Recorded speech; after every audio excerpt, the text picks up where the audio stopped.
اعوذ باللہ من الشیطان الرجیم بسم اللہ الرحمن الرحیم عزیز طلباء و طالبات السلام علیکم ورحمۃ اللہ وبرکاتہ۔ ساتویں جماعت کے اردو کا درس سری نگر سے کرگل تک جاری ہے۔ آج سب سے پہلے درس کی بلند خوانی ہوگی، اس کے بعد نئے الفاظ کے معنی سمجھیں گے اور آخر پر سیاق و سباق کے ساتھ ترجمہ اور تشریح سمجھنے کی کوشش کریں گے۔ تو پیارے بچوں، سب سے پہلے بلند خوانی پیش ہے۔ کرگل کا قصبہ نباتات کی وجہ سے صحرا میں نخلستان کی طرح دکھائی دیتا ہے۔ کرگل کے بیچوں بیچ بہنے والا صاف و شفاف پانی کا دریائے سورو اس مقام کی قدرتی خوبصورتی میں اضافہ کرتا ہے۔ یہ دریا آس پاس برے ننگے پہاڑوں کے درمیان قدرت کا ایک شاہکار نظر آتا ہے۔ اس قصبہ کے آس پاس بہت سے چھوٹے چھوٹے گاؤں آباد ہیں۔ ان دیہات میں رہنے والے لوگوں کو عام ضروریات کی چیزیں حاصل کرنے کے لیے کرگل ہی آنا پڑتا ہے۔ ملک اور بیرون ملک سے آنے والے سیاحوں کے لیے بھی یہ جگہ باعث کشش بن گئی ہے۔ کئی سرکاری دفاتر، فارمز اور ہوائی اڈہ کی تعمیر اور دیگر وجوہات کی بنا پر کرگل کی اہمیت میں دن دگنا رات چگنا اضافہ ہو رہا ہے۔ اناج کی وافر فراہمی، سڑکوں کی تعمیر اور مقامی پیداوار میں اضافے نے یہاں کے لوگوں کی ان تکالیف کا کافی حد تک ازالہ کیا ہے جن سے انہیں ماضی میں دوچار ہونا پڑتا تھا۔ کرگل میں مسلمان اور بودھ آباد ہیں۔ ان کا لباس اور رہن سہن ایک جیسا ہے۔ یہاں کے لوگ بودھی، پرکی اور بلتی بولتے ہیں، البتہ اکثر لوگوں کی زبان بلتی ہے۔ کچھ لوگ دردی یا شینا بھی بولتے ہیں۔ یہاں بدھ وہار، خانقاہیں، گومپے، مساجد اور امام باڑے پہلو بپہلو نظر آتے ہیں اور سب لوگ ان کا برابر احترام کرتے ہیں۔ یہاں کا مخصوص لباس لمبا چوگا ہے جسے گونچا کہا جاتا ہے۔ عورت اور مرد دونوں ہی اس چوگے کے ساتھ کمر بند کا استعمال کرتے ہیں۔ ملک کے دیگر حصوں کے ساتھ میل جول اور ثقافتی اثرات کے تحت نوجوان جدید یورپی انداز کے لباس مثلا پتلون، کوٹ، جیکٹ اور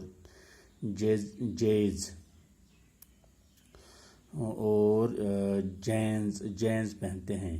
یہ جینز پہنتے ہیں، لیکن پھر بھی لوگ مذہبی، تہذیبی اور ثقافتی قدروں کا لحاظ رکھتے ہیں۔ تو بچوں، یہ آج کے سبق کی بلند خوانی ہوئی تو نئے الفاظ کے معنی سمجھنے کی کوشش کرتے ہیں۔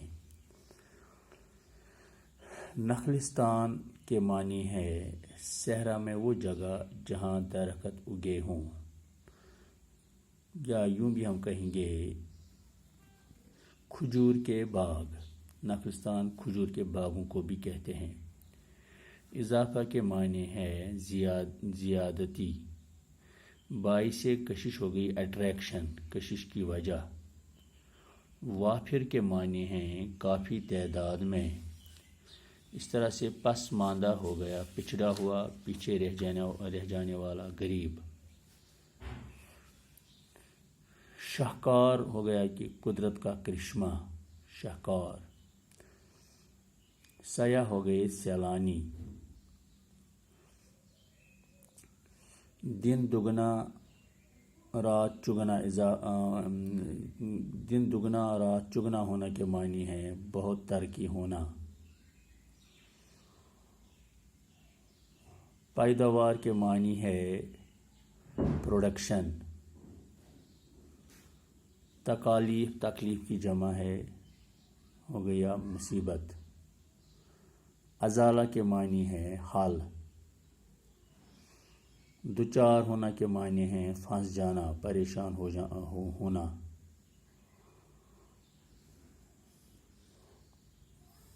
پہلو بپہلو ہو گئے ساتھ۔ تو بچوں، یہ ہو گئے مشکل الفاظ، نئے الفاظ کے معنی۔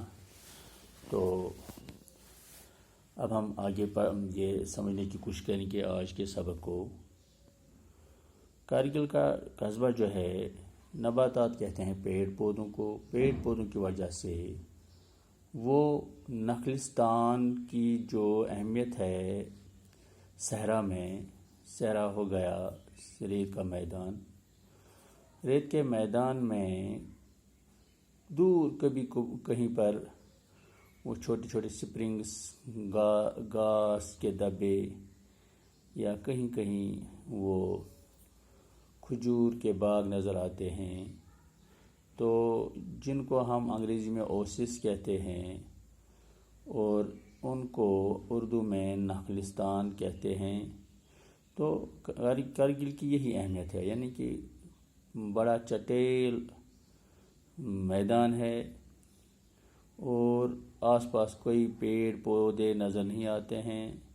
صرف کرگل جو ہے، کرگل میں نباتات کی بہتات ہے، کافی پیڑ پودے پائے جاتے ہیں، تو اس لیے اس کو نخلستان کے ساتھ تشبیہ دی گئی ہے. یہ ادھر کیوں یہ پیڑ پودے ہیں، نباتات کیوں ہیں؟ کیونکہ کرگل کے بیچوں بیچ ایک نالا بہتا ہے، دریا بہتا ہے، جس کو دریائے سورو کہتے ہیں. اور جہاں جہاں پر پانی وافر مقدار میں پایا جاتا ہو تو وہاں نباتات کا ہونا لازمی ہے، وہاں پر نباتات اگتے ہیں، پیڑ پودے اگتے ہیں. آس پاس تو بھورے رنگ کے پہاڑ ہی پہاڑ ہیں، لیکن یہ قدرت کا شاہکار یہ دریا جو ہے، دریائے سورو، یہ کرگل کے بیچ میں گزرتا ہے، جس سے اس کی شان بڑھ گئی ہے، قصبے کی شان. قصبے کے آس پاس جہاں جہاں سے یہ دریائے سورو بہتا ہے، وہاں اس کے کناروں پر لوگ آباد ہیں، گاؤں آباد ہیں، بستیاں ہیں، اور جو ضروریات کی چیزیں ہوتی ہیں انہیں وہ کرگل سے ہی وہ حاصل کرتے ہیں. تو کرگل جو ہے یہ نہ صرف ملک کے لیے بلکہ بیرون ملک کے لیے بھی سیاحتی مقام ہے. یہ باعث کشش بن گیا ہے تمام دنیا کے لیے. ایک تو ہائی آلٹیٹیوڈ پر ہے، دوسرا جو ہے مونٹینیس ایریا، یہ ڈیزرٹڈ ایریا، اور بیچ میں پھر ایسے یہ کیا کہتے ہیں اس کو، جو رنگا رنگی جو ہے، جو پرکشش ماحول جو ہے، یہ نباتات ہیں. تو یہ سیاحوں کو اپنی جانب پرکشش بناتے ہیں. تو اب چونکہ وہاں پر یہ سرکار نے بہت اہمیت دی ہے کرگل کو، وہاں بہت سارے سرکاری دفاتر بنائے گئے ہیں، ہوائی اڈا بھی ہے، روڈز بھی بہت ہیں، دن دگنی اور رات چگنی وہاں کی ترقی ہو رہی ہے. تو جو ایک وقت ایسا تھا کہ لداخ کا نام لے کر ہی دل کانپتا تھا، تو آج وہ صورتحال نہیں ہے. جن حالات سے ماضی میں وہاں کے لوگ دوچار تھے، ویسا مسئلہ آج نہیں ہے. تو کرگل میں جو لوگ بستے ہیں وہ مسلمان اور بدھ مذہب سے تعلق رکھتے ہیں. وہاں کا رہن سہن جو ہے ایک جیسا ہے. زبان بھی وہاں کی جو ہے بودھی زبان ہے، اس طرح سے ایک اور زبان پرکی زبان ہے اور بلتی زبان ہے.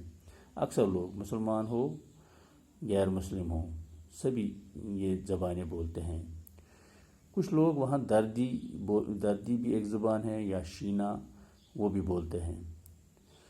تو مسلمانوں کی مسجدیں وہاں پر ہیں، اس طرح سے بدھ مذہب کے لیے گنبے ہیں. مسجد اور گنبے ساتھ ساتھ پہلو بپہلو ہیں، اور ہر کسی مذہب کے لوگ مسلمان گنبوں کا احترام کرتے ہیں اور بدھ لوگ مسجدوں کا احترام کرتے ہیں.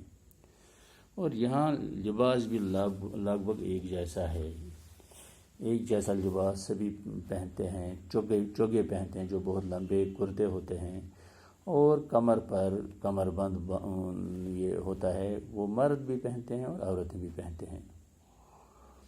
تو اس طرح سے کچھ لوگ پتلون، کوٹ، جیکٹ اور جینز بھی پہنتے ہیں.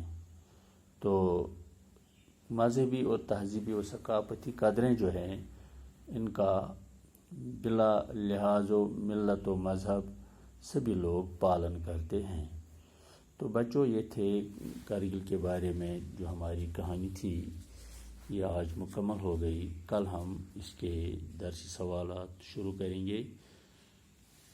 فی الحال آج خدا حافظ۔